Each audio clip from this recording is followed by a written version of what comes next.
रुक करेंगे इस बीच आ रही एक बड़ी खबर की ओर। बता दें आपको, एक बड़ी खबर इस बीच आ रही है। चंडीगढ़ से अनलॉक 1 पर छूट को लेकर हुई बैठक, ये इस वक्त की बड़ी खबर आपको बता दें। सीएम मनोहर लाल की अध्यक्षता में ये महत्वपूर्ण बैठक हुई है।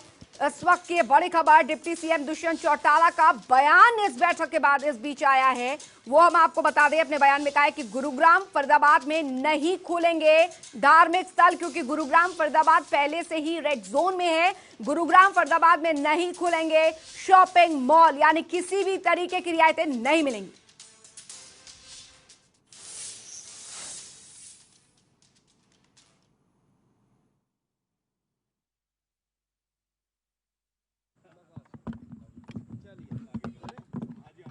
थोड़ा नीचे कर लो, दूर कर लो, नीचे कर लो यार, नीचे कर करें। सर, क्या रहा आज मीटिंग में? 3 विषय थे।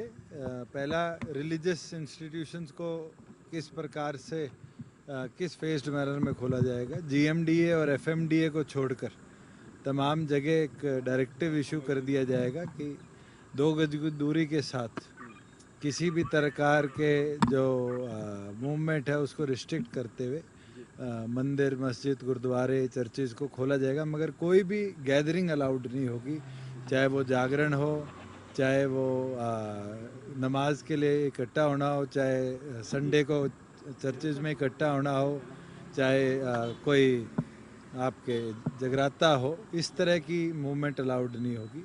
और दूसरी ओर जो शॉपिंग मॉल्स हैं वो for the time being Gurgaon, Faridabad को छोड़कर तमाम जगह ऑपरेशनल होगी।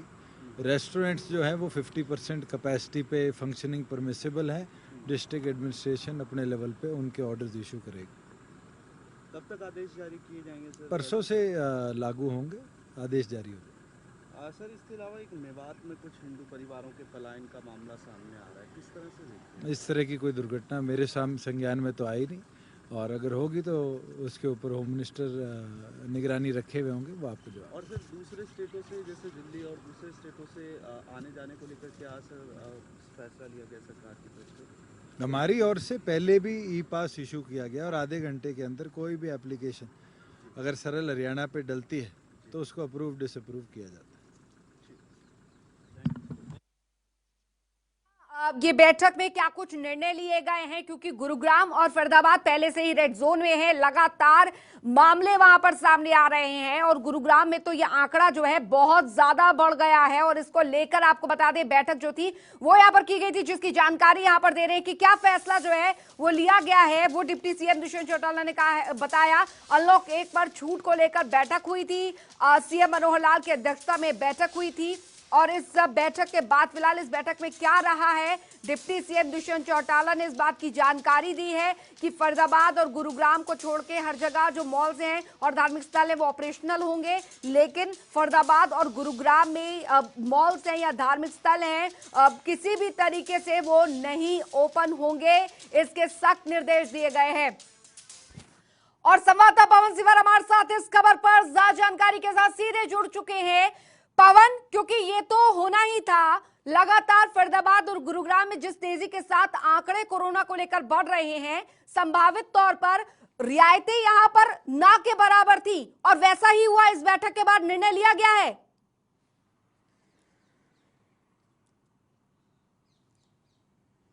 बिल्कुल, देखिए, आज हरियाणा के मुख्यमंत्री मनोहर लाल खट्टर की अध्यक्षता में एक महत्वपूर्ण बैठक जो 8 जून के बाद से जो छूट दी जानी है उनके लेकर हुई है। और इस बैठक में हरियाणा के उप मुख्यमंत्री दुष्यंत चौटाला और साथ ही हरियाणा के गृह मंत्री अनिल विज मौजूद रहे हैं। बैठक में तमाम आला अधिकारी भी रहे हैं, और करीब 1.5 घंटे चली इस बैठक के बाद हरियाणा के उप मुख्यमंत्री दुष्यंत चौटाला ने जानकारी दी है कि गुरुग्राम और फरीदाबाद, यानी जो गुरुग्राम डेवलपमेंट अथॉरिटी और फरीदाबाद डेवलपमेंट अथॉरिटी जो बनी हुई है, उनके अंदर का जो दायरा है, उस दायरे में ना तो धार्मिक संस्थान जो है उनको अभी खोलने की अनुमति रहेगी, और ना ही वहां पर शॉपिंग मॉल जो हैं उनको खोलने की अनुमति दी गई है। बाकी जो पूरा हरियाणा है वहां पर जो धार्मिक संस्थान है, मंदिर, मस्जिद, चर्च जो हैं वो खुल जाएंगे। 8 जून के बाद ये आदेश जो है वो लागू हो जाएंगे। और साथ ही इसके अलावा जो है वो जो रेस्टोरेंट है वो भी खुलेंगे, लेकिन रेस्टोरेंट जो है वो अगर किसी के पास बैठने की कैपेसिटी 100 की है तो वहां पर 50% यानी 50 लोग ही एक साथ जो है वो बैठ सकेंगे, और उनके लिए भी सोशल डिस्टेंस मेंटेन करना जरूरी होगा। और जिस जिले में वो रेस्टोरेंट होटल हैं वहां का जो जिला प्रशासन है वो इसके लिए हिदायतें जारी करेगा। साथ ही जो शॉपिंग मॉल है, शॉपिंग मॉल को भी खोलने की इजाजत दी गई है। शॉपिंग मॉल गुरुग्राम फरीदाबाद में नहीं खुलेंगे, बाकी हरियाणा में शॉपिंग मॉल जो है वो खुलेंगे, लेकिन वहां पर भी जो जिला प्रशासन है उनकी देखरेख में जो गाइडलाइन है वो रहेंगी, उनके दिशा निर्देश जो है उनको पालन करना होगा।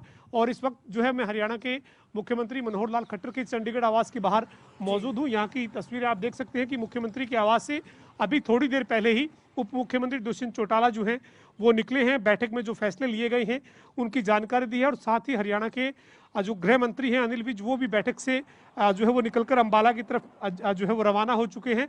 लेकिन इस बैठक में जो महत्वपूर्ण जानकारी दी गई है वो यही है कि गुरुग्राम और फरीदाबाद में जिस तरीके से कोरोना का जबरदस्त कहर है उसको देखते हुए जो गुरुग्राम और फरीदाबाद है वहां पर ना ही तो फिलहाल शॉपिंग मॉल खोलने का कोई फैसला लिया गया है, और ना ही फिलहाल वहां पर किसी भी तरह की धार्मिक जो गतिविधियां हैं उनको इजाजत नहीं दी गई है।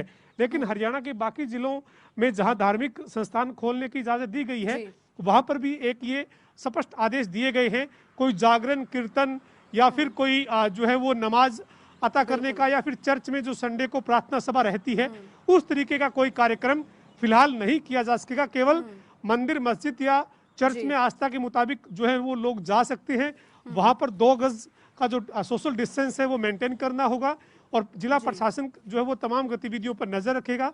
इस तरीके की बैठक में चर्चा की गई है, रणनीति बनाई गई है, और 8 जून के बाद जो आज फैसला लिया गया है ये फैसला लागू होगा। इसके लिए तब तक संबंधित जिला जो है जहां आदेश लागू होने हैं वो अपनी गाइडलाइन तैयार करेगा, वो अपनी हिदायतें तैयार करेगा ताकि उसको अमली जामा पहनाया जा सके। जी पवन, लेकिन अगर हरियाणा में कुल संक्रमितों की संख्या की बात की जाए तो 3000 के पार ये संक्रमितों की संख्या पहुंच चुकी है, और इनमें से सबसे ज्यादा भाग तो गुरुग्राम में आता है संक्रमितों का।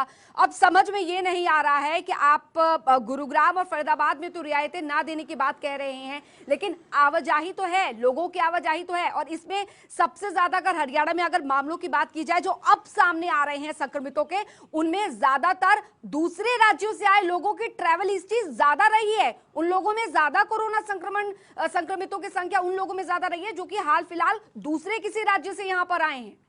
उन्हें कैसे रोकेंगे? ये तो चुनौती बहुत बड़ी है। बिल्कुल बिल्कुल, देखिए इसमें कोई दो राय नहीं है। हरियाणा जो है वो लगातार कोरोना की गिरफ्त में आता जा रहा है, और आज हरियाणा के आंकड़े की अगर हम बात करें तो आज दोपहर तक का जो आंकड़ा है उसके मुताबिक 3784 का आंकड़ा जो है वो कोरोना ने हरियाणा में छू लिया है। और गुरुग्राम की हालत जो है वो बहुत ज्यादा चिंताजनक है। वहां पर अगर हम आज की बात करें तो आज दोपहर तक 78 मामले सामने आ चुके हैं। गुरुग्राम अकेला ऐसा हरियाणा का जिला है जो 1500-1600 के करीब आंकड़ा वहां का कोरोना संक्रमण का है। तो आप समझिए कि 3500 के करीब का पूरे हरियाणा का आंकड़ा और 1600 के करीब का गुरुग्राम का आंकड़ा। तो हरियाणा के पूरे के जो आंकड़े हैं उसका जो आधे के करीब का आंकड़ा है वो गुरुग्राम का है। इसके बाद दूसरा नंबर फरीदाबाद और सोनीपत का है जहां पर कोरोना का संक्रमण पूरे तरीके से फैल चुका है। तो निश्चित तौर पर बड़ी चुनौती है। धार्मिक संस्थान बंद करने वहां के और शॉपिंग मॉल बंद करने से क्या गुरुग्राम और फरीदाबाद इस स्थिति से बाहर आ पाएगा, ये देखने वाली बात रहेगी। लेकिन सरकार ने, प्रशासन ने फिलहाल ये जरूर तय किया है कि गुरुग्राम और फरीदाबाद में फिलहाल इस तरीके की एक्टिविटी को ना खोला जाए, क्योंकि वहां पर संक्रमण जो है वो व्यापक स्तर पर जो है वो फैलता हुआ दिख रहा है। हर रोजाना जो बुलेटिन आ रहे हैं, मेडिकल बुलेटिन, मीडिया बुलेटिन जो आ रहे हैं, उसमें गुरुग्राम में 200 के करीब का आंकड़ा, इससे भी ज्यादा का आंकड़ा जो है वो हर रोज कोरोना के संक्रमण का निकल कर आ रहा है। तो चिंताजनक स्थिति है गुरुग्राम फरीदाबाद की, और सरकार ने भी शायद इसी वजह से वहां पर मंदिर, मस्जिद, चर्च या फिर शॉपिंग मॉल फिलहाल नहीं खोलने का फैसला किया हो। लेकिन ऐसे में क्या केवल इस फैसले के नहीं लेने से वहां संक्रमण जो फैल रहा है वो कितना रोकने में सरकार और स्वास्थ्य विभाग कामयाब रहेंगे, ये आने वाले दिनों में साफ हो पाएगा। चलिए, बहुत बहुत शुक्रिया पवन सिवार इस